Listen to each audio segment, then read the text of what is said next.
Nyanyikanlah haleluya, karena Yesus sudah mulia, maka dimanapun juga kita nyanyi haleluya.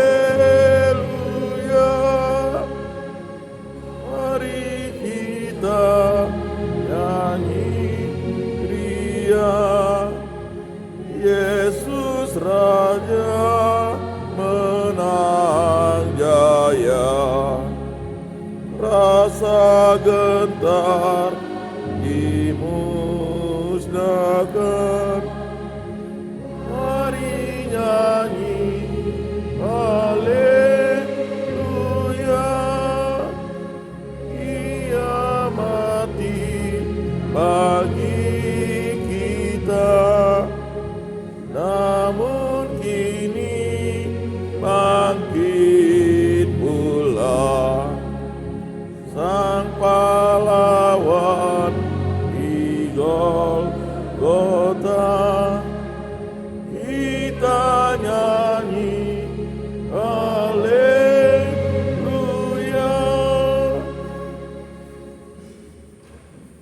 Dalam nama Bapa dan Putra dan Roh Kudus. Amin. Rahmat Tuhan kita Yesus Kristus, cinta kasih Allah dan persekutuan Roh Kudus bersama-mu. Dan bersama rohmu. Saudara dan saudari yang dikasihi Tuhan, hari ini kita memasuki Minggu Paskah yang keempat, yang oleh gereja ditetapkan sebagai Minggu Panggilan Sedunia yang ke-61. Pada hari Minggu ini gereja mengajak kita untuk merenungkan dan meneladani figur Yesus sebagai gembala yang baik, dan apa maknanya bagi kita dalam menjalani panggilan hidup kita masing-masing, baik yang menempuh jalan panggilan umum maupun panggilan-panggilan khusus menjadi imam, bruder Yesus atau menjadi biarawan dan biarawati. Gembala adalah seorang yang bertanggung jawab untuk menjaga dan memelihara kawanan domba, serta memastikan bahwa makanan dan minuman kawanan itu terjamin. Saudara dan saudari, dalam tradisi Yahudi, seorang gembala selalu dilengkapi dengan beberapa sarana sederhana untuk melindungi diri dan domba-dombanya dari ancaman binatang buas atau dari perampok. Seorang gembala yang baik pasti memiliki komitmen tinggi pada tugas demi keselamatan dan kesejahteraan domba-domba. Saudara-saudari, mari kita mengawali perayaan ini dengan rendah kita mengakui segala dosa dan kesalahan. Mungkin kita tidak menjadi gembala yang baik, atau kita menjadi domba yang baik, yang tidak taat, yang tidak setia kepada gembala atau mengembalakan domba. Saya mengaku kepada Allah yang Maha Kuasa dan kepada saudara sekalian bahwa saya telah berdosa dengan pikiran dan perkataan, dengan perbuatan dan kelalaian. Saya berdosa, saya sungguh berdosa. Oleh sebab itu saya mohon kepada Santa Perawan Maria, kepada para malaikat dan orang kudus, dan kepada saudara sekalian, supaya mendoakan saya pada Allah Tuhan kita. Semoga Allah yang Maha Kuasa mengasihi kita, mengampuni dosa-dosa kita, dan menghantar kita semua kepada kehidupan yang kekal. Amin.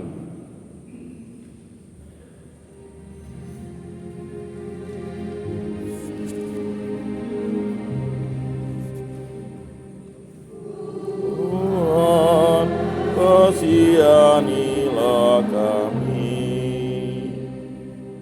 Tuhan, kasihanilah kami. Kristus, kasihanilah kami.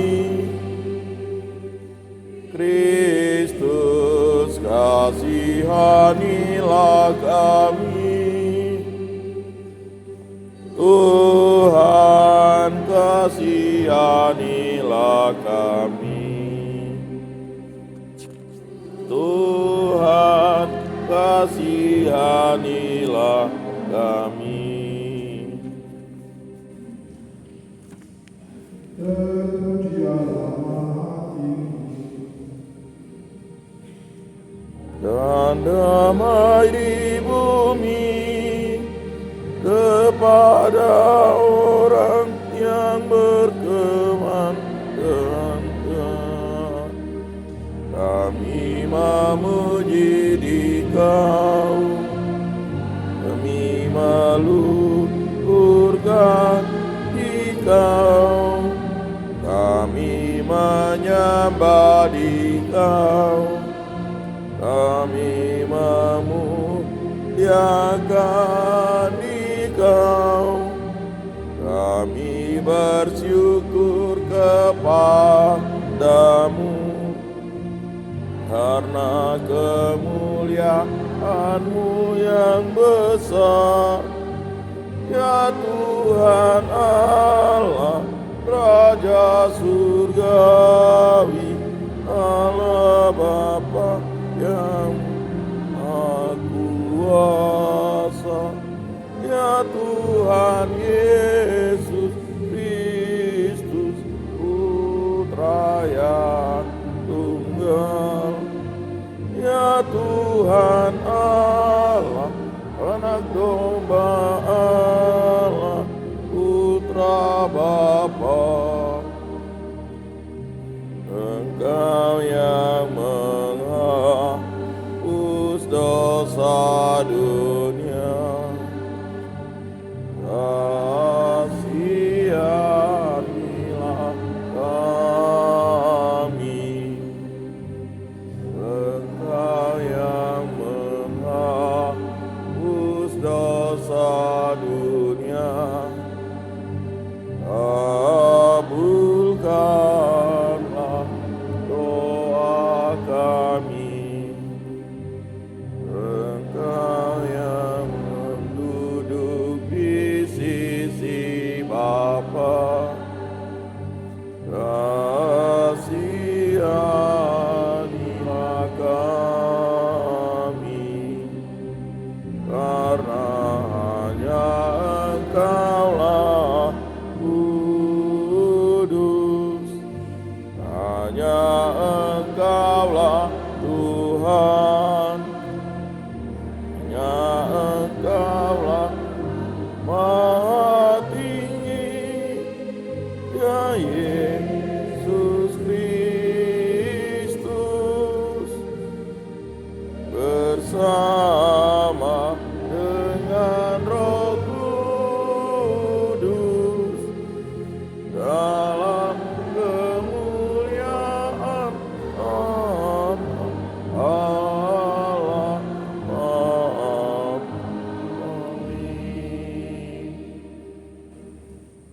Marilah berdoa. Ya Allah, dalam diri Yesus Kristus Putra-Mu yang telah wafat dan bangkit mulia, Engkau telah membuka jalan keselamatan bagi kami. Kami mohon berilah kami keberanian untuk mengikuti jejak-Nya, mencintai sesama secara tulus, kendati harus disertai dengan pengorbanan. Sebab Dialah Tuhan dan Pengantara kami yang bersama dengan Engkau dalam persatuan dengan Roh Kudus, hidup dan berkuasa Allah sepanjang segala masa. Amin.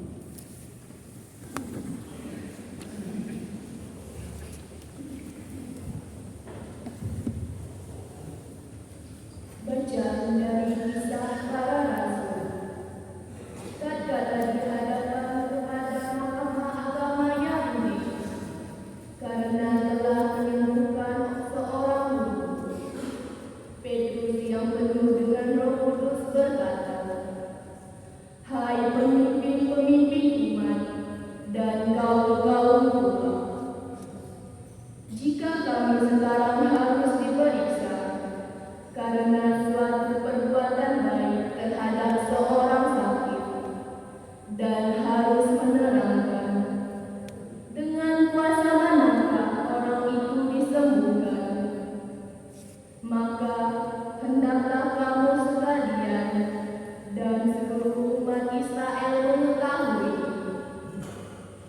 bahwa semua itu kami lakukan dalam nama Yesus Kristus, orang Nazaret yang telah kamu salibkan itu, tetapi dibangkitkan oleh Allah dari antara orang mati.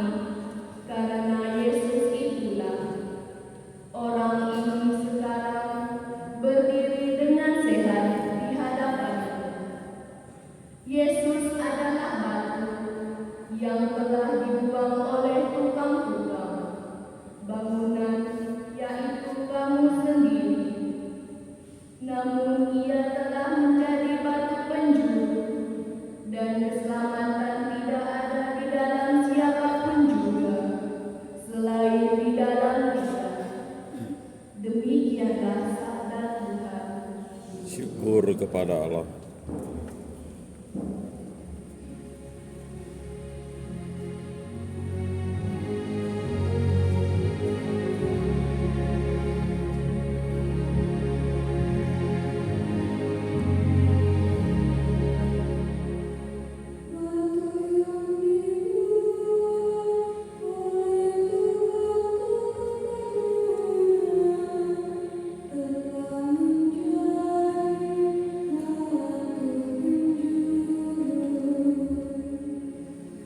Batu yang dibuang oleh tukang pembunuhan telah menjadi batu penjuru.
Bacaan dari surat pertama Rasul Yohanes. Saudara-saudara terkasih, lihatlah betapa besar kasih yang dikaruniakan Allah kepada kita, sehingga kita disebut anak-anak Allah. Dan memang kita adalah anak-anak Allah. Karena itu, dunia tidak mengenal kita, sebab dunia tidak mengenal Allah.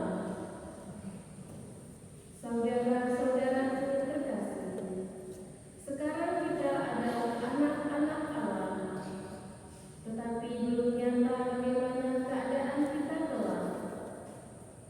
Akan tetapi kita tahu bahwa apabila Kristus menyatakan dirinya, kita akan menjadi sama seperti Dia, sebab kita akan melihat Dia dalam keadaan yang sebenarnya. Demikianlah sabda Tuhan. Syukur kepada Allah.